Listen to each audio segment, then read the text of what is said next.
Well, here we are again.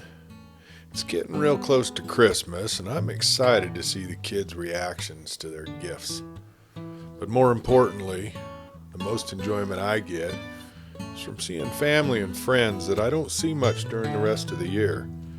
They have moved away for some reason or another and only come back home this time of year. We catch up on the doings of each other and we speak of memories. That helps to get me in the mood to celebrate the real reason for Christmas. So I am glad to see many of you that I haven't seen in a while. We have a big group around the fire tonight, so grab a big mug of something good to drink and visit with someone you haven't seen in a while. Let's catch up. While you're enjoying the camaraderie, I'll tell you what's been happening with Forest Ranger Liz. After the amazing sight of that pair of Bigfoot beasts, obviously expecting a child soon, she was determined to show her friendship by giving a gift to honor the birth of their baby. Well, that's what we humans do. So Ranger Liz found a nice woven basket, almost 2 foot across, at least a foot deep. She bought a bag of Florida oranges at the market and picked as many fine red apples from her neighbor's tree. That is where she got the apple that she lost in the cave, so she was sure that the creatures liked them. Then she dried out a nice bunch of beef slices from a top round roast for jerky. Now Liz also added to the basket a blanket that she had made in high school as a project for her home economics course. Now, it wasn't more than 4 foot square, but it was nice and thick with earthy tones. And looking around the kitchen, she saw the candy that a cousin in California had sent her during the fall. It was a bag of Dewar's peanut butter chews from a 100-plus-year-old candy store, and man, are they good. This Liz thought was in case they had a sweet tooth, as most critters do. Now she assembled all these things into the basket and put it in the front seat of her Forest Service pickup in the driveway. First thing in the morning after coffee in the office, she drove out to the parking lot where she left her truck and put the gifts in her pack and tied the basket on the cargo straps, and off she went. Her plan was to try to find a back way into the cave system if there was one. She knew that a trail or any depression in the forest floor was something only visible with low-angle light.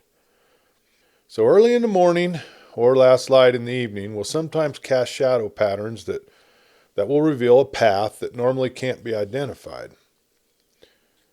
The ranger headed towards the place where she had last seen that pair of squatch just a few days ago. The sun was still low when she got to the rock pile she had been sitting on when she saw the hairy couple. Well, she walked slowly around, watching ahead of her for any anomalies in the forest floor. A half hour of ever-widening circles before something caught her eye. The pine needles looked to be scuffed and beaten down a bit under a pine with low branches. She walked past the tree, and she noticed that the dew had disappeared from what looked like a kind of a general line on the ground that ran away from where she was standing. Now it looked like it could be a trail. Well, she walked off to one side of it and followed it for about 100 yards where it disappeared and reappeared, and it was kind of hard to pick out. And then it just disappeared. Now the light had changed as the sun angle was higher now. Not giving up, Ranger Liz gave a good look around. Seeing nothing out of ordinary, she continued on in line with and away from what she thought was the trail that she was following, toward a large rock outcropping where the forest floor began to angle up and got much steeper beyond the rocks. Curious now, she approached the rocky slope. She climbed around the big angular rocks until she found herself facing a void in front of her between 2 rock shoulders and partially blocked from the front by a large fractured slab of stone that had slid from above. From the void, cool air was gently blowing by our friend of Bigfoot. It had an earthy smell, as you would expect, coming out of a cave, but something else as well, a musky, somewhat pungent scent. Not quite sure what it was. She stepped past the slide and into the dark void.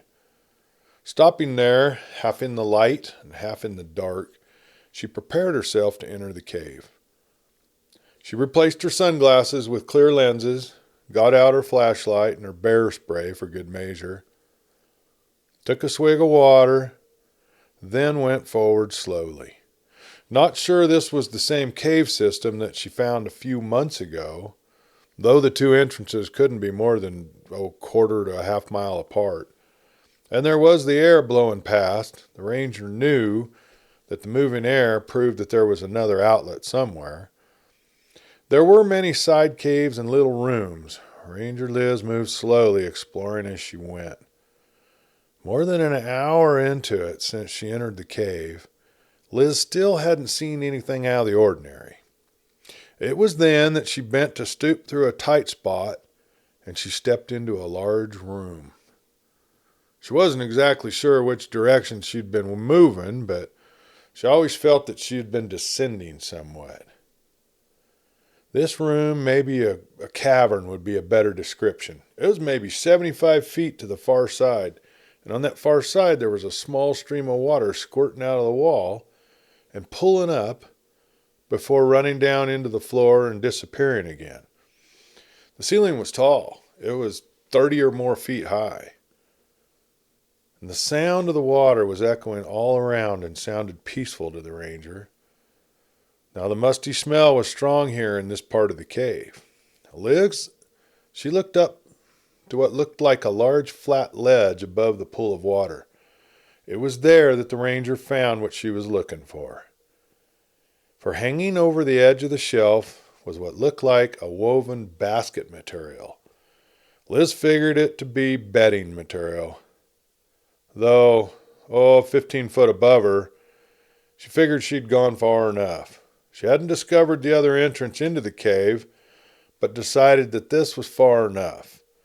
If this was the Bigfoot's lair, as she thought it was, she was lucky she hadn't ran into it, and if they were nearby, she didn't want to have them feel threatened. Liz, the forest ranger, she untied the basket from her pack and set it down by her feet.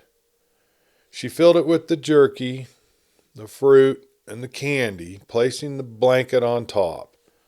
She then turned. She retraced her path back to the surface.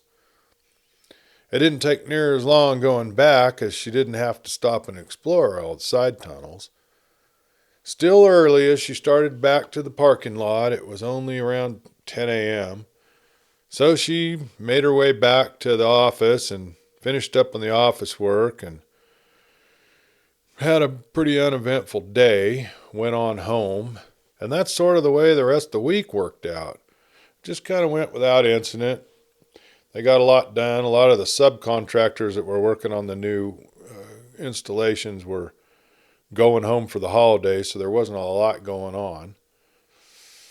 And she found herself looking forward to the office Christmas party.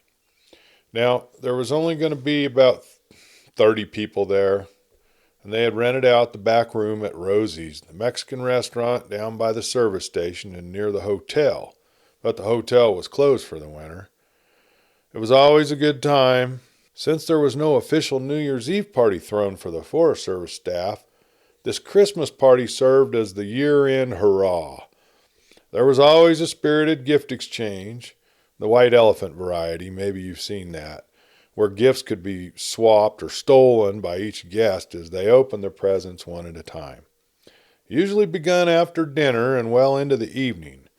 Most guests had already consumed a drink or two. Lots of fun, and usually providing good stories that would circulate the office for a while. Yeah, she was looking forward to that. And while she was in town shopping for supplies, Liz found a scarf and a hat that had been knitted by a local artisan that would make the perfect gift for the office party exchange. She kept herself so busy all week that she didn't really have time to wonder how her friend the Bigfoot was doing. When she had more time after Christmas, Liz decided she would make a run out toward the caves to satisfy her curiosity. Well, we're kind of caught up with Liz here for a while, and I hope you all have to get a chance to see friends and family. And if you're spending Christmas alone this year, use the time to reflect. Remember the real reason for this holiday. I'll talk to you all more around Christmas.